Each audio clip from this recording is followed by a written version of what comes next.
Bali po ang pag-operate nito, Doc. Dito lang po yung saksakan.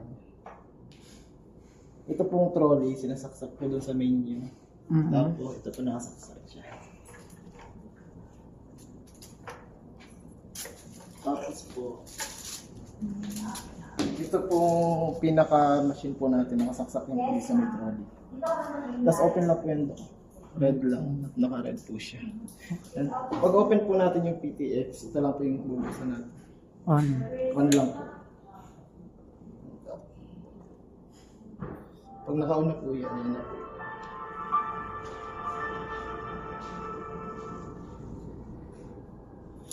Yung gamit po natin ditong water, mineral water, distilled water, wag lang po tap water kasi po maaaring magkaroon ng clog dito. Sanhi ng clog ng handpiece po natin.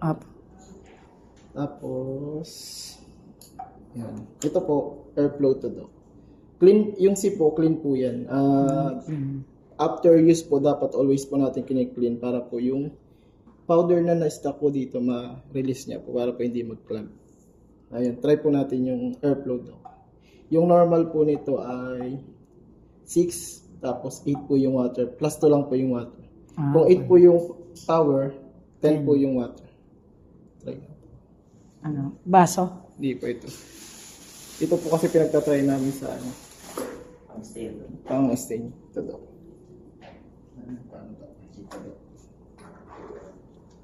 Ito lang po yung nakapatan. Ito, Doc. Push nyo lang. Nakaset na po yan siya sa airflow tapos yung ano. Apo.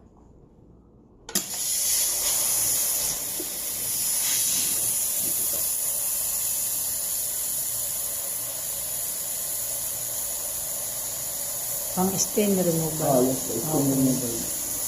Bali yan po yung nangyari. Mas mabilis po siya magtanggal ng... Parang may bars na ilalagay dyan. Wala po, Doc. Bali ito na po yun. Yun talaga ang pang stain removal. Apo, ito na po talaga. Bali, ang ano po nito, yung water at saka po yung...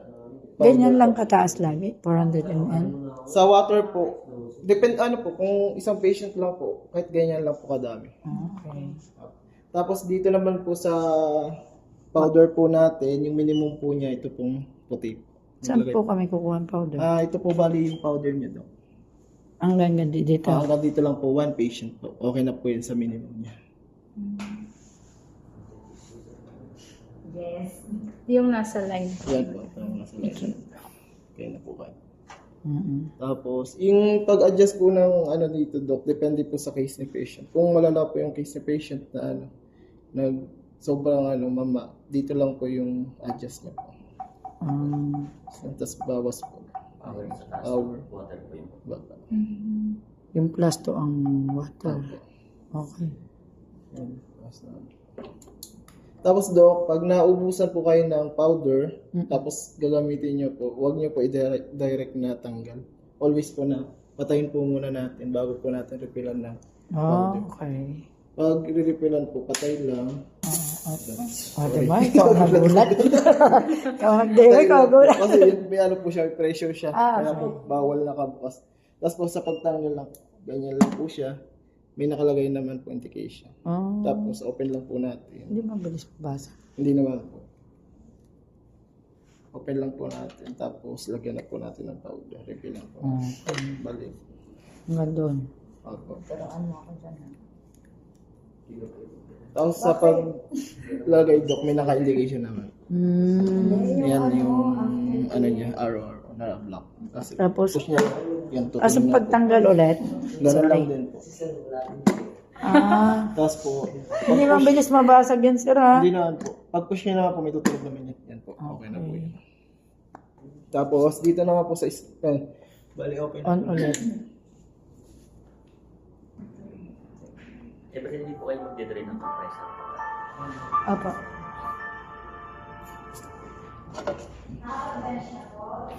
Bali naman po, Doc, ito naman po yung sa my scaler niya po. Yung G general po, perio, endo. Okay. Ito pong tatlo po yung ginagamit dito sa my scaler. Bali po yung scaler natin, may 12 ticks na po yan kasama. Andito lang po. Pag magpapalit po kayo, depende po sa process na gagawin niya po. Kung endo naman po, ito po yung sa... Pag endo. endo ba ito pa rin? May naka-indicate naman po dito, Dok. May naka-grade naman po na Kung endo siya, kung ito po, perio. area po ito. May nakasulat. Ay, endo po. E6 endo. Okay, okay. Magkano? Pero yung window natin daw pang irrigate lang po at saka pang enlarge lang po ng kanal. Irrigation lang po. Kung pang irrigate, no? Maganda. Ito naman po yung sa may area. Sa general, pwedeng. Yan. Yun lang. Ano Pwede yun? naman gamitin. Ito, Dok, pang ano lang po ito, cleaning.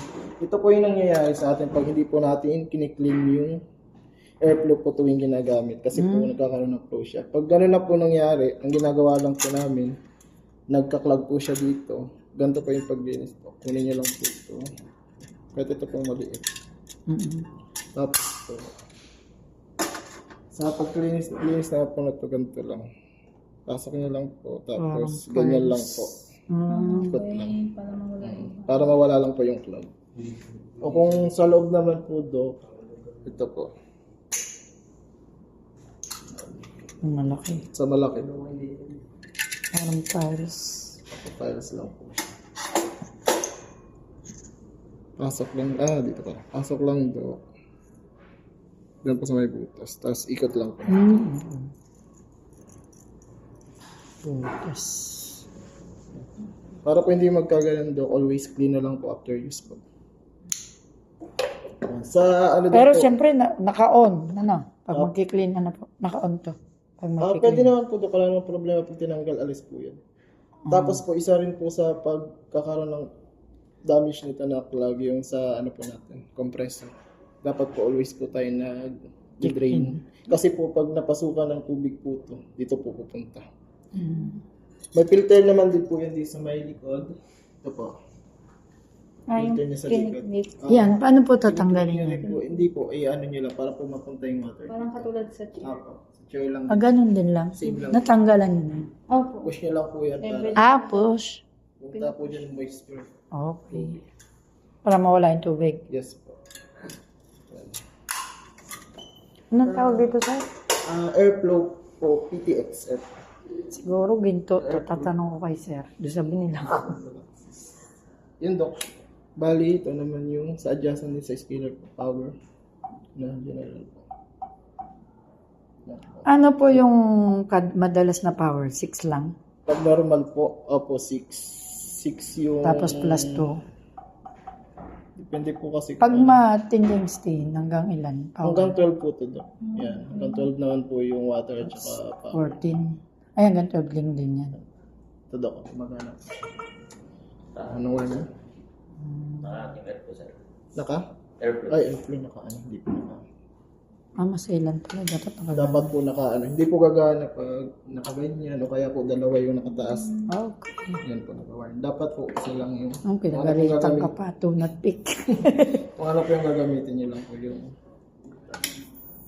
Ayan ang malamig. scaler na pag-cleaning ng mga ano. Di maganda yan sa makakapal heavy ang ano. Opo, heavy yung mga Hibigan natin Cleaning. po, sir. Scaler po lang gamitin ninyo. scaler. Bago Pag nyo po scaler kasi sira na yung ano. Bago Hindi niyo pa po natanggal. clean scaler po muna. Tapos pwede nyo din po na gamitin. Scaler muna bago yan. Hindi po ito. Scaler na po nito. Okay naman, before and after, gamitan niyo po ng scaler. Oo, okay. Sabay airflow po na. Yun. Yun lang, Dok. Ano po pa? Ano pong tanong nito? Ito po yung apakasin ito pa. Pedal po to para po mag-function tong mga... Parang ganun lang din. Ano pa? May tanong pa ba tayo? Just pagka po nililinis siya, ano lang pong pwedeng ilagay dyan? Or ano, dishwashing lang? Or, Hindi po. Wala pong hindi na siya nilalagay. lilinisin. Opo, hindi Kahit po. papalitan lang ng water. Ganun. Hindi po. Pwedeng- Pwede naman po. Kasi Para... po di ba na-ano yun? Nare-remove po. Opo, Re-remove pag naman po nire-remove. ito, Dok. Yan po. Kahit hindi na po siya pinapatay, pwede niyo po i-remove. Wag lang po talaga to ano kasi may pressure siya ng air. So, pwede nyo pag Kahit may... banlawan na lang. Pagka Something po kayo na Pwede may po yan, lumot na sabunan. gano'n yun. Okay, pwede na. Okay hindi po yung pwedeng isang powder. sabunin. Wag lang po yung may powder. Okay. Okay. Luglog lang. Tapos distilled mineral water. Kailangan pang luglog distilled daw. Hindi pwedeng sa tap. Sa top, pwede niyo po siyang hugasan sa top. Mm. Pero po, Pero yung ilalagay niyo po ilalagay dito sa sa pasyente. distilled water. Okay, okay. Hindi lang pwedeng sabon, ano? Yes. Pwede po yan sa Pwede ulan. po. Pwede Yung sabon. liquid lang. Liquid lang. Opo. Okay, okay. Pag i-cleanse, Ito Doc sa pagpapalit po ng tip. Okay. Ito na. Parang Ito po yung pag-unlock siya, po, sa sige. Pag ikot lang po sa baba. Yes po. pabalik po. Tanggal na po yan. Hmm.